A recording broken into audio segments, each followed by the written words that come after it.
Je suis Nicolas Gros, le co-réalisateur de Hair Paper Water. Je suis Chu Minh Quy, le co-réalisateur du film.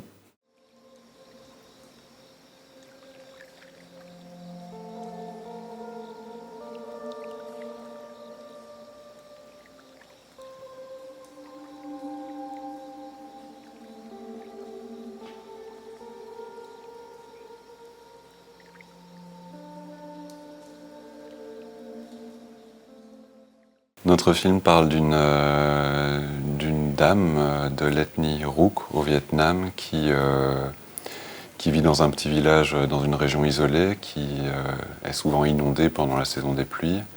Et dans le film, à bord d'une petite barque, elle rame avec son petit-fils vers la grotte où elle est née.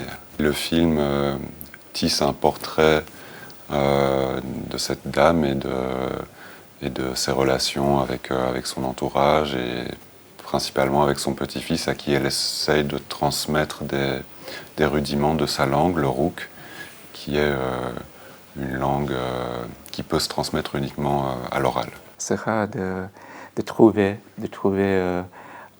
une forme ou une histoire, un monde d'images, un monde sonore, comme le film, comme l'histoire de Madame Ho. Donc pour nous, c'est toujours un surprise. Et aussi, quand on réalisait le film, on pensait qu'en fait, on était en train de confectionner un petit cadeau, un petit cadeau pour le public et pour nous aussi. C'est un film qu'on a décidé de tourner avec une vieille caméra Bolex, une caméra entièrement mécanique et de la pellicule 16 mm.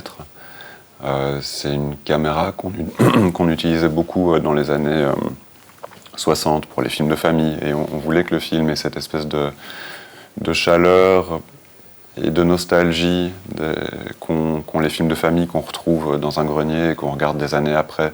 Cette espèce de sentiment de retour à la maison, en fait, de retour à quelque chose qui maintenant appartient au passé, mais qui a été bien réel et a été bien vivant. En fait, Madame Ho est l'un des protagonistes dans mon film dernier. Et quand on s'est rencontrés en 2020, il venait de terminer ce film-là. Et je pense qu'il y avait un désir, en tout cas un désir commun de retourner dans ces territoires-là, parce que moi je venais de finir un film au Laos, donc juste de l'autre côté de la frontière, aussi un documentaire.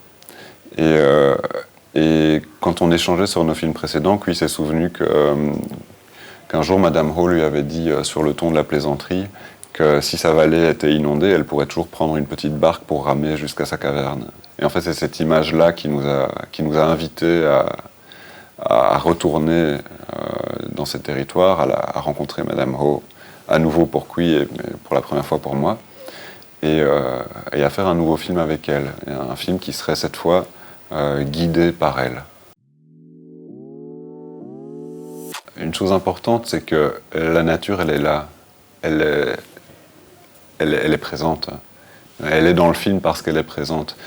Dans la rencontre avec Madame Ho, dans l'intimité, dans l'épaisseur de la rencontre, le film nous invitait à une grande proximité, à quelque chose de très tactile, tactile au niveau du son aussi, au niveau de la voix. Et ça nous a beaucoup touché une fois à l'issue d'une des projections, quand une spectatrice nous a dit que le film l'avait ramenée au moment où elle avait pris son bébé pour la première fois dans les bras, et le contact de la peau du bébé.